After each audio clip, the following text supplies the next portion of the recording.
Kamu boleh nampak ke skrin cikgu? Nampak ke skrin? Boleh.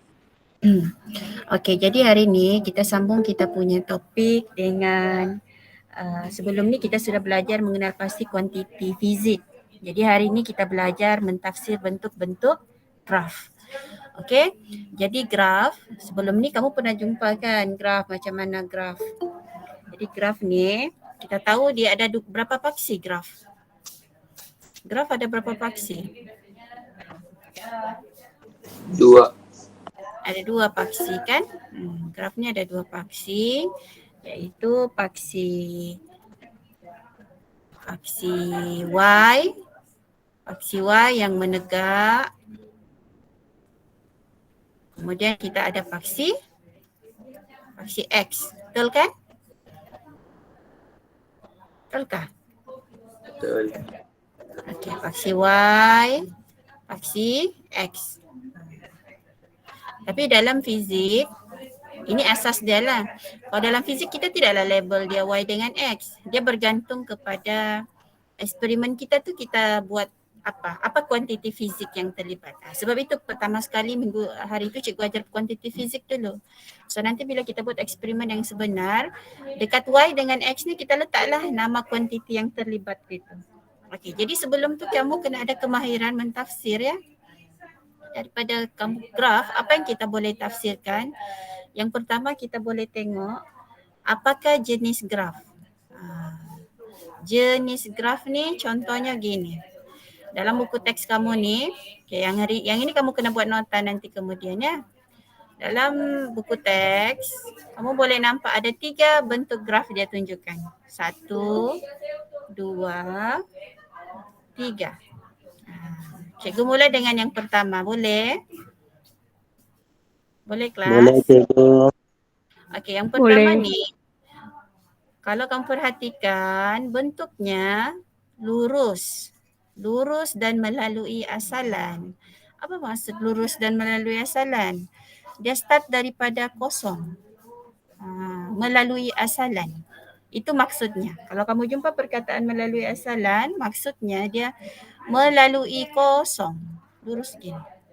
Jadi kalau graf yang begini, kita anggap kita ada satu istilah. Kalau kamu jumpa graf bentuk dia begini melalui asalan, kita boleh tafsirkan bahawa Y berkadar terus dengan X. Cuba ulang. Y berkadar terus dengan X. Cuba ulang kelas. Sebut balik supaya kamu boleh ingat. Y berkadar terus dengan X. Ya, Y berkadar terus dengan X. Kamu pernahkah guna perkataan berkadar ini sebelum ni? Pernah? Atau tidak pernah? First time? First time. Jadi dalam fizik kita memang selalu akan jumpa. Bila kita buat eksperimen, kita akan lakar graf. Lepas tu macam mana kita mau tafsir graf? Kita tengok bentuk graf. So bentuk graf itu kalau yang pertama ni cikgu ajar ya, kalau dia daripada asalan kita anggap Y berkadar terus dengan X. Okey. Kalau yang pertama jelas, cikgu pergi yang kedua. Yang kedua, bentuk graf dia begini. Dia lurus, tapi apa beza dia dengan yang pertama tadi? Lurus tapi dia tidak di asalan. Dia tidak melalui asalan. Dia start daripada satu nilai. Daripada paksi Y itu dia start ada nilai lah. Dia bukan dari asalan ataupun bukan dari kosong. Kalau yang macam ni apa kita panggil hubungan dia? Macam mana kita tafsir dia? Kita tulis Y bertambah secara linear dengan X. Cikgu ulang. Y bertambah secara linear dengan X. Ada beza. Kalau yang tadi tu kita panggil Y berkadar terus dengan X. Yang ini Y bertambah secara linear dengan X. Boleh faham ni? Boleh bezakan? Boleh. Okay. Okey, bagus. Boleh. Cikgu teruskan ya. Okey, contoh yang ketiga, kita dapat garis lurus juga. Tapi dia bukan menaik ke atas tapi menurun pula. Menurun. Okey, macam ni.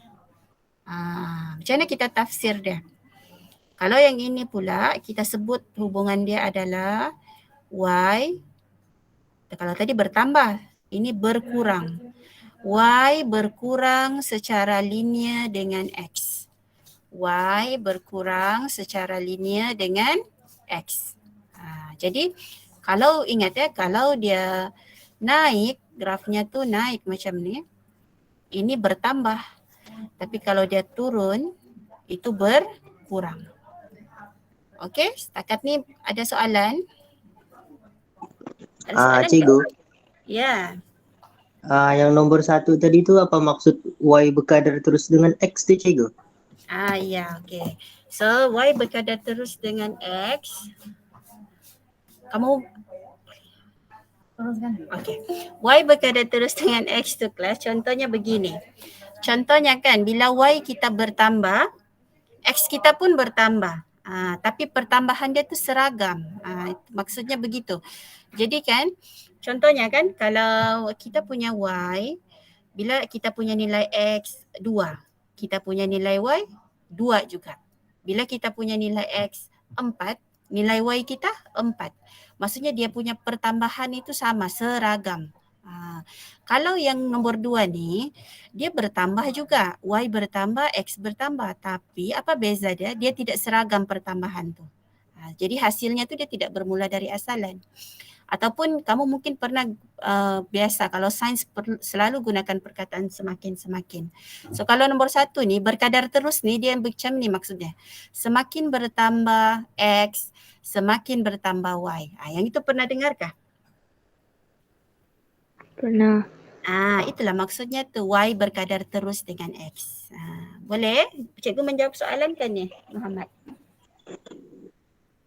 Boleh? Boleh. Okey, Boleh. bagus. Itu je, ada soalan lain? Itu Ada saja soalan? cikgu. Okey, bagus. Kita pergi slide yang seterusnya. So inilah yang cikgu cakap tentang bentuk-bentuk graf. So daripada graf, apa yang kita boleh kira? Apa yang kita boleh dapatkan daripada graf? So pergi slide seterusnya.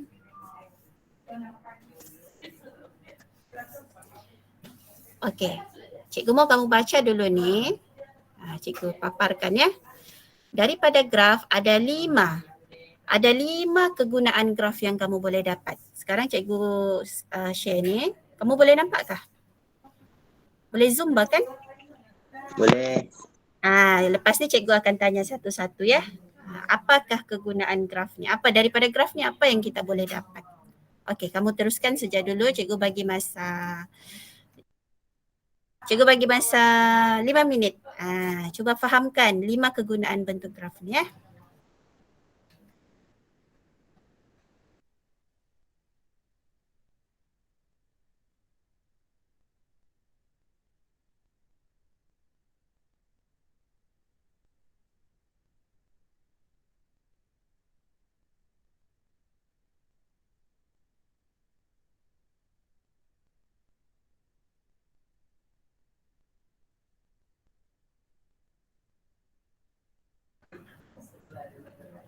Okey.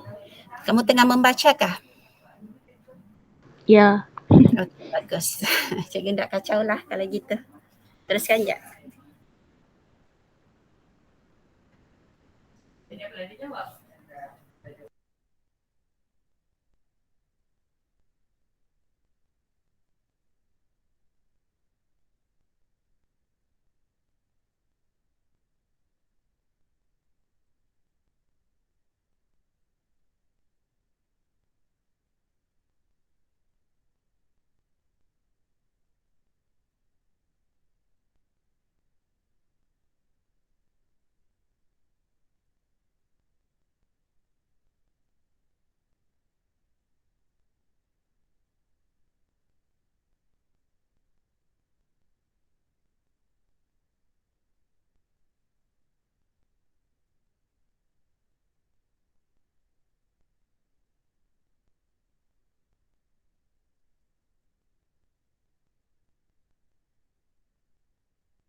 Okey, kamu sudah habis?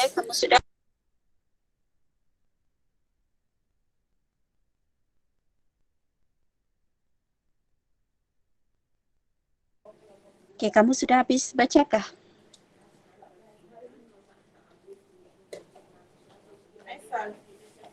Hai.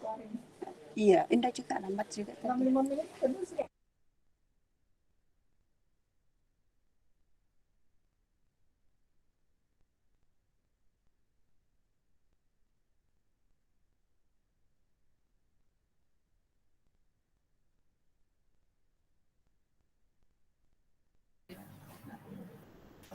Okey, kelas.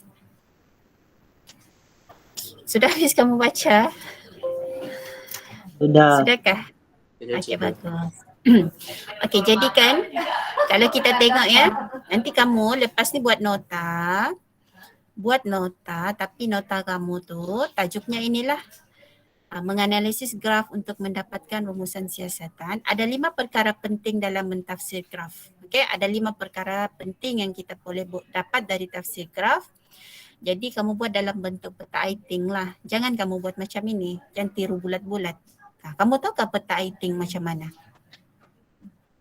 Tahu. Oh, Tahu kan? Ada banyak bentuk tu peta aiting. So ikut kreativiti kamu lah. Boleh kasih warna-warna juga supaya kamu mudah ingat nota kamu. Okey, jadi yang ini ada 5 ya. Yang pertama menentukan hubungan. Macam yang cikgu cakap tadi, bila kita nampak graf, satu benda yang sangat penting kita boleh dapat daripada graf ni adalah kita boleh tahu hubungan dia. Contohnya kalau kamu dapat graf, kamu nampak dia lurus terus begitu. Oh, kamu tahu sudah. Oh, ini Y berkadar terus dengan X. Contohnya, cikgu bagi contoh. Contoh, kalau kita ada graf, tiba-tiba kamu dapat graf begini kelas. Aduh, cikgu punya garisan sengit. Contoh macam ni. Gini. Di sini arus. Contoh je lah yang ini ya. Arus, masa. Kamu punya graf, kamu dapat macam ini. Macam mana kamu tafsir tu? Macam mana kamu mau sebut dia? Cuba tulis dalam ruangan chat. Apa hubungan antara arus dan masa? Kalau yang ikut standard, kita tahu Y bertambah secara linear dengan X. Itu yang am lah. Kalau yang melibatkan betul-betul yang ada nilai kuantiti, macam mana kita tulis dia? Cuba type dekat chatting. Apa hubungan dia ni? Kalau bentuk graf dia macam ini.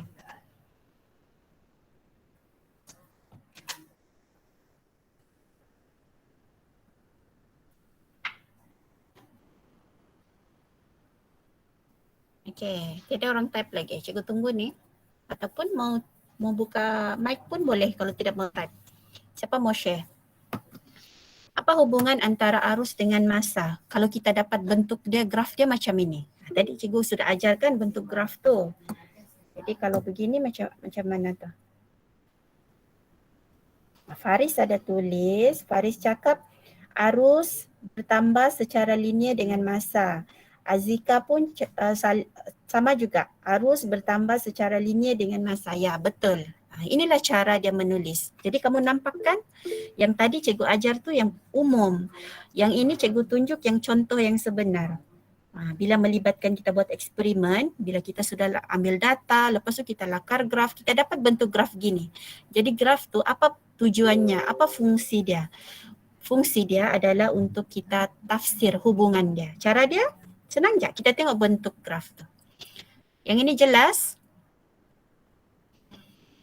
Jelas. Kalau dia begini? Kalau macam ni, apa hubungan dia ni? Siapa? Buka mic lah, tak payahlah type ini. Cik si Adila kali. Adila, apa hubungan dia kalau arus dengan masa kalau kita dapat bentuk graf begini? Kejap cikgu. Slide terstuck. Kau stuck kah? Okey.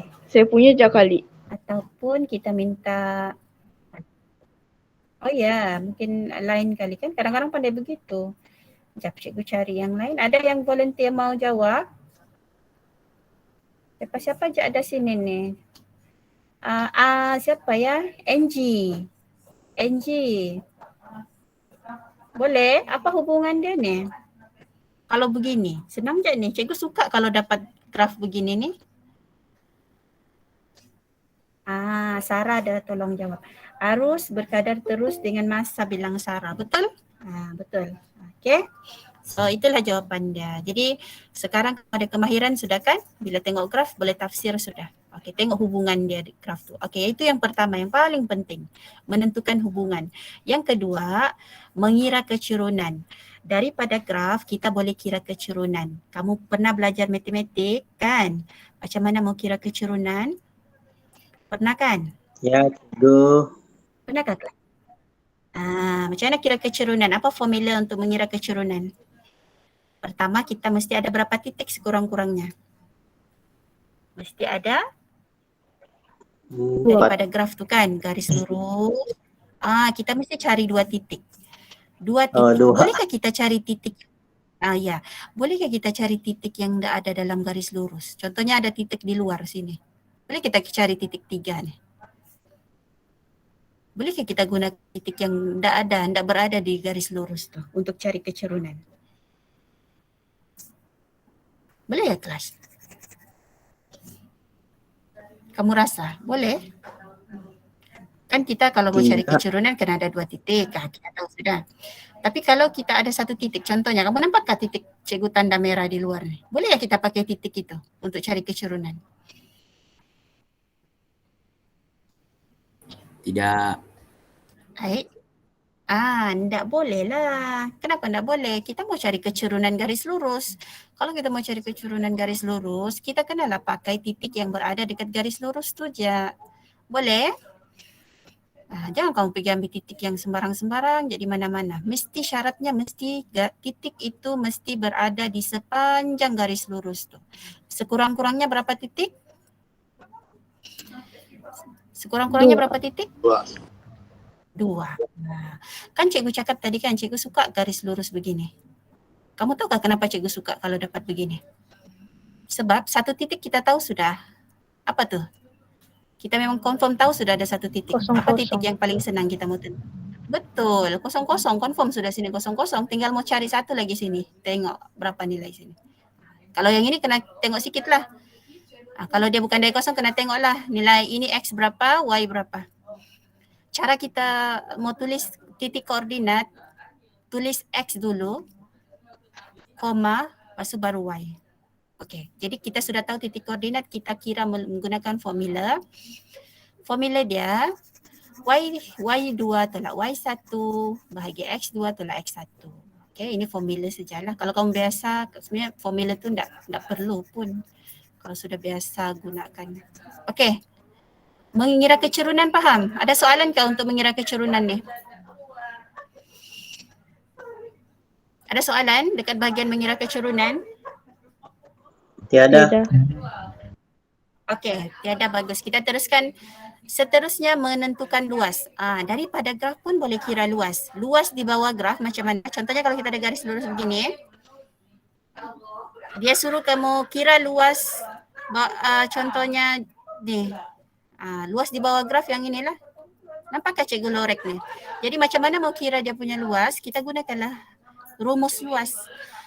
Macam mana rumus luas? Rumus luas bergantung kepada bentuk dia. Ada bentuk segitiga, bentuk segi empat, trapezium. Kalau kamu tengok gambar ni, ini bentuk apa ni? Ini bentuk apa? Bentuk apa ni kelas yang warna merah cikgu lorekkan?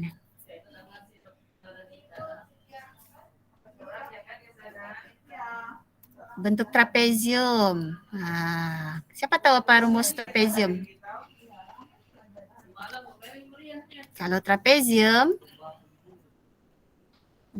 formula dia 1/2 A tambah B per X ataupun H.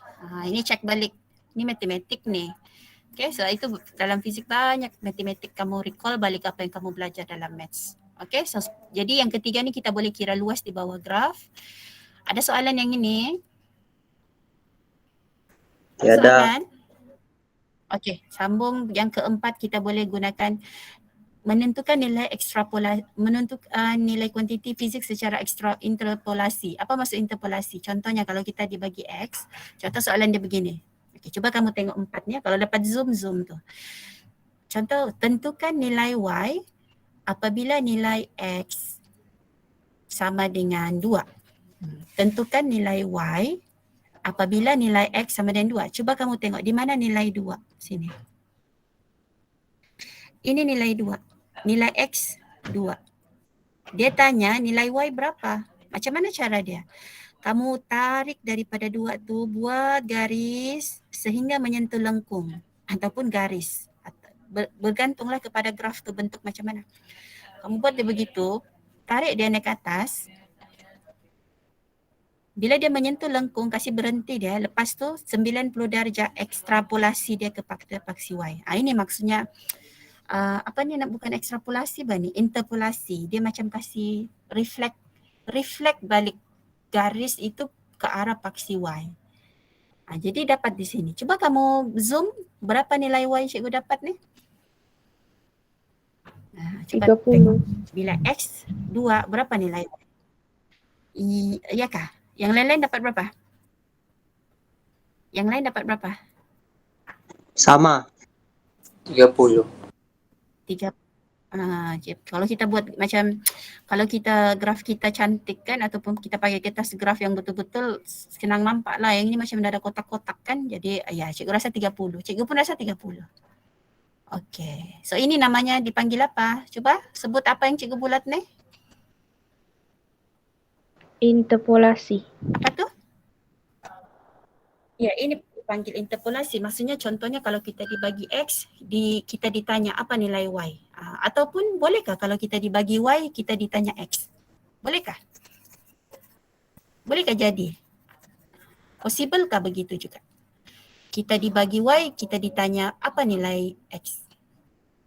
Boleh. Kamu rasa? Boleh. Boleh juga kan, ada kemungkinan. Contohnya, cikgu test kamu. Jika Y sama dengan 40, berapa nilai X? Tentukan daripada graf. Kita pakai interpolasi lah. Cuba, berapa ni?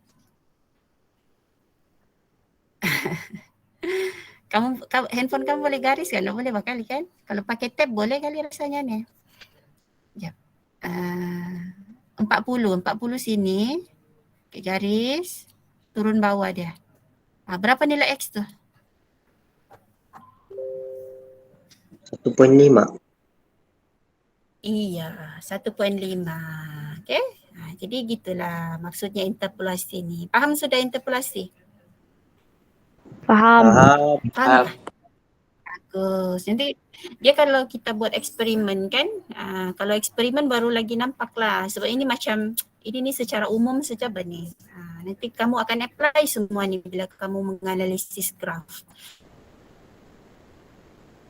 Ini ekstrapolasi. Ekstrapolasi ni maksudnya graf tu